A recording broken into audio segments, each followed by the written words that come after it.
காரைக்காலில் இருந்து கடலுக்குள் மீன்பிடிக்க சென்ற காரைக்கால் தமிழக மீனவர்கள் 13 பேரை இலங்கை கடற்படையினர் கைது செய்தனர்.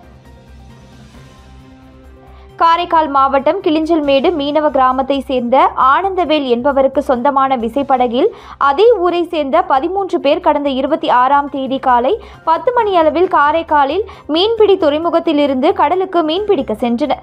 நேற்று இரவு 9:30 மணி அளவில் கோடியக்கரைக்கு அருகே இந்திய கடல் எல்லைக்குள் மீன்பிடித்துக் கொண்டிருந்த பொழுது எல்லை தாண்டி மீன்பிடித்ததாக இலங்கை கடற்படையினரால் 13 மீனவர்களும் விசைப்படகுடன் கைது செய்யப்பட்டனர். மீனவர்களுக்கு எச்சரிக்கை விடுக்கும் விதமாக இலங்கை கடற்படையினர் துப்பாக்கியால் சுட்டபோது படகிலிருந்து தவறி கடலில் விழுந்த 2 மீனவர்கள் காயமடைந்ததாக கூறப்படுகிறது. அண்மை காலமாக தொடர்ச்சியாக காரைக்கால் தமிழக மீனவர்கள் இலங்கை கடற்படையால் கைது செய்யப்படுவது மீனவர்களிடையே அச்சத்தையும் வேதனையும் ஏற்படுத்தியுள்ளது.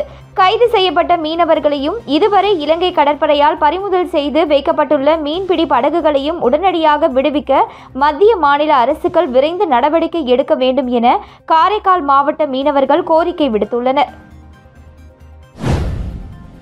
புதுச்சேரி துறைமுகத்திற்கு பழுது பார்க்கும் பணிக்காக முதல் முறையாக பயணிகள் கப்பல் வந்துள்ளது. புதுச்சேரி உப்பளம் புது துறைமுக வளாகத்தில் கப்பல் மற்றும் படகுகள் பழுது பார்க்கும் டைனமிக் இன்ஜினியரிங் கம்பெனி செயல்பட்டு வருகிறது. இங்கு பல்வேறு விதமான கப்பல்கள் மற்றும் மீன்பிடி விசைப்படகுகள் கடலில் இருந்து ஏற்றி இறக்கும் பணி நடந்து வருகிறது. இந்த நிலையில் நாகப்பட்டினம் இலங்கை இடையே இயங்கி வந்த பயணிகள் சுகம் சிவகங்கை என்ற பெயர் கொண்ட பயணிகள் கப்பல் ஒன்று பழுது பார்க்கும் பணிக்காக கடந்த 24ஆம் தேதி புதுச்சேரி டைனமிக் இன்ஜினியரிங் கம்பெனிக்கு வந்துள்ளது. பயணிகள் கப்பல் ஒன்று பழுது பார்க்கும் பணிக்காக புதுச்சேரிக்கு வருகை தருவது இதுவே முதல் முறையாகும். அந்த கப்பலின் கீழ்த்தளத்தில் ஏற்பட்ட உடைப்பு மற்றும் பராமரிப்பு பணிக்காக புதுச்சேரிக்கு வந்துள்ளது. இந்த கப்பலில் ஏற்பட்டுள்ள பழுதுகள் 1 வாரத்தில் சரி செய்யப்பட்டு மீண்டும் கடலுக்குள் இறக்கப்படும் என டைனமிக் நிர்வாகம் தெரிவித்துள்ளது. அம்ரித் திட்டத்தில் புதுவை சிறப்பாக செயல்பட்டதற்காக மத்திய வீட்டு வசதி மற்றும் நகர்ப்புற விவகாரத்துறை அறிவித்த ஊக்கத்தொகையில் 5.5 கோடி ரூபாய் விடுவிக்கப்பட்டுள்ளது. இதுகுறித்து புதுவை உள்ளாட்சித்துறை வெளியிட்டுள்ள செய்திக்குறிப்பில், தேசிய வீட்டு வசதி மற்றும் நகர்ப்புற விவகாரத்துறை அமைச்சகம் நகர்ப்புறங்களை புனரமைத்து மேம்படுத்துவதற்கான அடல் மிஷன் 2.0 திட்டத்தை உள்ளாட்சி துறைகள் மூலம் கடந்த 2021ஆம் ஆண்டு முதல் செயல்படுத்தி வருகிறது. அதன்படி நீர்வள மேலாண்மை, கழிவுநீர் மேலாண்மை உள்ளிட்ட திட்டங்கள் 500 அம்ரித் நகரங்களில் செயல்படுத்தப்பட்டன. புதுவையில் கடந்த 2022-23, 2023-24 ஆகிய ஆண்டுகளில் அம்ரித் திட்டத்தில் வெற்றிகரமாக நகர்ப்புற சீர்திருத்தங்கள் செயல்படுத்தப்பட்டன. இதற்காக புதுச்சேரி உள்ளாட்சித்துறைக்கு மத்திய வீட்டு வசதி மற்றும் நகர்ப்புற விவகாரத்துறை அமைச்சகம் சார்பில் ஊக்கத்தொகையாக 8.4 கோடி ரூபாய் நிதியை அறிவித்தது. அதில் தற்பொழுது ஊக்கத்தொகையில் 5.5 கோடி ரூபாயை மத்திய அரசு விடுவித்துள்ளது. மாநில அந்தஸ்தை வலியுறுத்தி துணியில் இயற்கையான முறையில் வர்ணம் பூசி ஆற்றின் நடுவே தேசிய கொடி ஏற்றிய சம்பவம் பரபரப்பை ஏற்படுத்தியது. வீராம்பட்டினத்தை சேர்ந்தவர் பிரவீனா. குடியரசு தின விழாவை ஒட்டி புதுச்சேரிக்கு தனி மாநில அந்தஸ்து வலியுறுத்தி தேசிய கொடியை துணியில் தயாரித்து ஆரஞ்சு நிறத்திற்கு கேரட் ஜூஸ், அதனுடன் கேசரி பவுடர், பச்சை நிறத்திற்கு முருங்கைக்கீரை ஜூஸ் பயன்படுத்தி தனது கை ரேகையால் 108 தடவை அச்சிட்டு பழச்சாறு மூலம் அசோக சக்கரம் வரைந்து கொடியை உருவாக்கினார். புதுச்சேரி புகழை பற்றி 20 பாடல் வரிகளை கொடி கம்பத்தில் எழுதினார். நேற்று வீராம்பட்டினம் ஆற்றின் நடுவே கொடி கம்பத்தை நட்டு தேசிய கொடியை ஏற்றி கொண்டாடினார். மேலும் புதுச்சேரிக்கு தனி மாநில அந்தஸ்து கிடைக்கும் வரை தனது விழிப்புணர்வு பணி தொடரும் என பிரவீனா தெரிவித்தார். ஆண்களைப் போல பெண்களையும் பெற்றோராக கருதி SC/ST ஜாதி சான்றிதழ் வழங்க வலியுறுத்தி சட்டப்பேரவை நோக்கி விடுதலை சிறுத்தைகள் கட்சியினர் பேரணி சென்றனர். புதுச்சேரியில் ஆண்களைப் போல பெண்களையும் பெற்றோராக கருதி SC/ST ஜாதி சான்றிதழ் வழங்க வேண்டும். SC/ST மக்கள் அல்லாத சமூகத்திற்கு 2001ஆம் ஆண்டை வரையறை செய்து ஜாதி சான்றிதழ் வழங்கி வரும் புதுச்சேரி அரசு, புதுச்சேரியில் பிறந்து இங்கேயே 40 ஆண்டுகளுக்கு மேலாக வாழ்ந்து வரும் பட்டியலின மக்களுக்கு 2001ஆம் ஆண்டை அளவுகோலாக வைத்து பூர்வீக பட்டியலினத்தவர் சாதி சான்றிதழ் வழங்க வேண்டும் என வலியுறுத்தி புதுச்சேரி விடுதலை சிறுத்தைகள் கட்சி சார்பில் சட்டப்பேரவை நோக்கி பேரணி இன்று நடைபெற்றது. மாநில முதன்மை செயலாளர் தேவபொழிலன் தலைமையில் 500க்கும் மேற்பட்டோர் கலந்து கொண்டு கோரிக்கைகளை வலியுறுத்தி கோஷங்களை எழுப்பினர். சுதேசி மில் அருகில் தொடங்கிய பேரணி முக்கிய வீதிகள் வழியாக சென்று மிஷின் வீதி, ஜென்மராக்கினி கோவில் எதிரே சட்டப்பேரவை அருகே முடிவடைந்தது. இதையடுத்து முக்கிய நிர்வாகிகள் முதல்வர் ரங்கசாமியை சந்தித்து கோரிக்கை அடங்கிய மனு அளித்தனர். மனுவை பெற்றுக்கொண்ட முதல்வர் கோரிக்கைகளை பரிசீலிப்பதாக தெரிவித்தார். புதுச்சேரியில் தனியார் தங்கும் விடுதியில் தங்கியிருந்த வாலிபர் நூதன முறையில் LED டிவியை திருடி செல்லும் CCTV காட்சி சமூக வலைதளங்களில் வைரலாகி வருகிறது. புதுச்சேரி உருளையன்பேட்டை செங்குந்தர் வீதியில் உள்ள தனியார் தங்கும் விடுதியில் நேற்று காரைக்காலை சேர்ந்த தினேஷ் என்பவர் தங்கியுள்ளார். இந்த நிலையில் அவர் நேற்று இரவு அறையை காலி செய்துவிட்டு சென்றபொழுது அறையை சோதனை செய்த ஊழியர்கள் அங்கிருந்த LED டிவி காணாமல் போனதை கண்டு அதிர்ச்சி அடைந்தனர். இதுகுறித்து ஹோட்டல் ஊழியர்கள் விடுதியில் பொருத்தப்பட்டிருந்த CCTV கேமராக்களை சோதனை செய்த போது வாலிபர் ஒருவர் டிவியை போர்வைக்குள் வைத்து திருடி சென்றது தெரியவந்தது. இது குறித்தான CCTV காட்சிகள் தற்போது சமூக வலைதளங்களில் வைரலாகி வருகிறது. போர்வைக்குள் LED டிவியை வைத்து திருடி சென்று நபர் கொடுத்த முகவரியை வைத்து போலீசார் தேடி வருகின்றனர். கொரின் டேக்வோண்டா 2025 ஆண்டிற்கான international VRS martial arts academy சார்பில் டேக்வோண்டா தற்காப்பு கலை பயிற்சி முகாம் நடைபெற்றது. புதுச்சேரி மாநிலம் Karaikal international VRS martial arts academy taekwondo தற்காப்பு கலை பயிற்சி முகாம் நடைபெற்றது.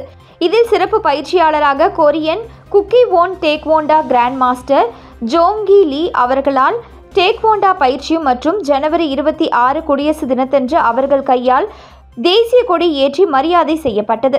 இப்பயிற்சியை speed power VRS taekwondo association India நிறுவனர் grand master VRS doctor Kumar சிறப்பான முறையில் நடத்தினார். இப்பயிற்சி முகாமில் புதுவை மற்றும் தமிழக மாநிலத்திலிருந்து 100க்கும் மேற்பட்ட வீரர் வீராங்கனைகள் கலந்து கொண்டனர். மற்றும் திருவாரூர் மாவட்டத்தை சேர்ந்த மாஸ்டர் செல்லப்பாண்டியன், கடலூர் மாவட்டத்திலிருந்து மாஸ்டர் சென்சாய் கிருஷ்ணன் ஆகியோர் உடனிருந்தனர். பயிற்சி அளித்த கொரியன் கிராண்ட் மாஸ்டர் ஜோங் லீ அவர்கள் பயிற்சியில் பங்கு பெற்ற மாணவ மாணவிகளுக்கு சான்றிதழ்களை வழங்கினார்.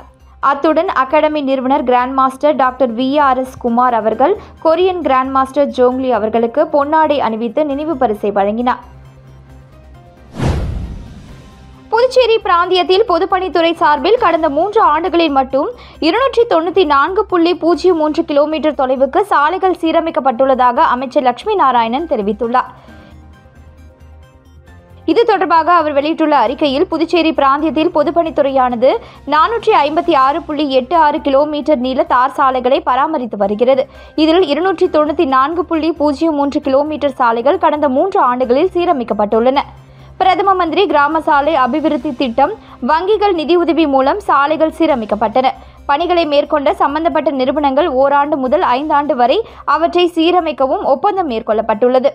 மேலும் கடந்த 3 ஆண்டுகளில் 257.76 கோடி ரூபாயில் 71 புதிய தார் சாலைகள் அமைக்கப்பட்டுள்ளன. இவற்றில் சேதமடைந்த 20 பணிகளில் ஓராண்டுக்கான பராமரிப்பையும், 30 பணிகளில் 3 ஆண்டு கால பராமரிப்பையும், 21 பணிகளில் 5 ஆண்டிற்கான பராமரிப்பையும் சம்பந்தப்பட்ட நிறுவனங்கள் மேற்கொள்ள நோட்டீஸ் அனுப்பப்பட்டுள்ளன. அதன்படி மறைமலையடிகள் சாலை, கடலூர், புவனக்கார வீதி, வழுதாவூர், மதகடிப்பட்டு, பண்டசோழநல்லூர் ஆகிய சாலைகள் சீரமைக்கப்பட்டுள்ளன. மேலும் 6 சாலைகள் நிறுவனங்களால் சீரமைக்கப்பட உள்ளன. சீரமைப்பை நிறுவனங்கள் சொந்த செலவில் மேற்கொள்ள அறிவுறுத்தப்பட்டுள்ளது. அதன்படி செயல்படாத நிறுவனங்கள் வைப்பு தொகையிலிருந்து நிதி பிடித்தம் செய்யப்படும். பொதுப்பணித்துறை மூலம் சம்பந்தப்பட்ட சாலை சீரமைக்கப்படும் என குறிப்பிடப்பட்டுள்ளது. திருவண்டார் கோவில் பகுதியில் புதிய ஆழ்துளை கிணறு அமைத்தல் மற்றும் அதனை சார்ந்த பணிகளுக்கான பூமி பூஜையை சட்டமன்ற உறுப்பினர் அங்காளன் தொடங்கி வைத்தார். புதுச்சேரி திருபுவனை சட்டமன்ற தொகுதிக்கு உட்பட்ட திருவண்டார் கோவில் கிராமத்தில் தற்பொழுது நிலவி வரும் குடிநீர் பற்றாக்குறையை போக்க சிவன் கோவில் தெருவில் பொதுப்பணித்துறை மூலம் சுமார் 15,52,000 ரூபாய் மதிப்பீட்டில் புதிய ஆழ்துளை கிணறு அமைத்தல் மற்றும் அதனை சார்ந்த பணிகளுக்கான பூமி பூஜை நிகழ்ச்சி நடைபெற்றது. இந்நிகழ்ச்சியில் தொகுதியின் சட்டமன்ற உறுப்பினர் அங்காளன் கலந்து கொண்டு விழாவிற்கு தலைமை தாங்கி பூமி பூஜை செய்து பணியினை தொடங்கி வைத்தார். இந்நிகழ்ச்சியில் பொதுப்பணித்துறை தலைமை பொறியாளர் தீனதயாளன், கண்காணிப்பு பொறியாளர் பாலசுப்ரமணியன், பொது சுகாதார கோட்ட செயற்பொறியாளர் உமாபதி, குடிநீர் திட்ட உதவி பொறியாளர் பினாராணி, இளநிலை பொறியாளர் சுதர்சனம், மண்ணாடிப்பட்டு கொம்யூனியன் பஞ்சாயத்து ஆணையர் எழில்ராஜன், உதவி பொறியாளர் மல்லிகா அர்ச்சுனன், இளநிலை பொறியாளர் பாஸ்கர் மற்றும் ஊர் பொதுமக்கள், சட்டமன்ற உறுப்பினரின் ஆதரவாளர்கள் கலந்து கொண்டு சிறப்பித்தனர். இத்திட்டத்தின் மூலம் திருவண்டார் கோவில் கிராமத்தில் சுமார் 6,500 நபர்கள் பயன்பெறுவார்கள் என்பது குறிப்பிடத்தக்கது. காமராஜர் ஓவிய கலைக்கூடம் சார்பில் குடியரசு தின விழாவை முன்னிட்டு நடைபெற்ற நிகழ்ச்சியில் சபாநாயகர் செல்வம் கலந்து கொண்டு பல்வேறு துறைகளில் சாதனை புரிந்தவர்களுக்கு விருதுகள் வழங்கி பாராட்டினார்.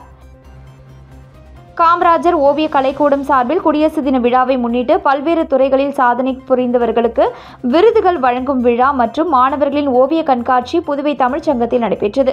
காமராஜர் ஓவிய கலைக்கூட நிறுவனத்தில் திலக் தலைமையில் நடைபெற்ற விழாவில் கலை பண்பாட்டுத்துறை இயக்குநர் கலியபெருமாள், புதுவை முத்தமிழ் சங்கத்தின் தலைவரும் மூத்த பத்திரிகையாளருமான ராஜகோபால் பழனிசுவாமி, கலைமாமணி ஆர். செல்வன், கலைமாமணி சுகுமாரன் ஆகியோர் முன்னிலை வகித்தனர். விழாவில் சிறப்பு விருந்தினராக சபாநாயகர் செல்வம் கலந்து கொண்டு பல்வேறு துறைகளில் சாதனை புரிந்தவர்களுக்கு சான்றிதழ் மற்றும் கேடயம் வழங்கி பாராட்டினார். மேலும் மாணவ மாணவிகளை ஓவிய படைப்புகளை பார்வையிட்டு மாணவர்களுக்கு சான்றிதழ் வழங்கி சிறப்பித்தார். இந்நிகழ்ச்சியில் காமராஜர் ஓவிய கலைக்கூடத்தின் நிர்வாகிகள், பெற்றோர்கள், புதுச்சேரி மாவட்டத்தை சேர்ந்த கலைஞர்கள், ஓவியர்கள் உட்பட பலர் திரளாக கலந்து கொண்டனர்.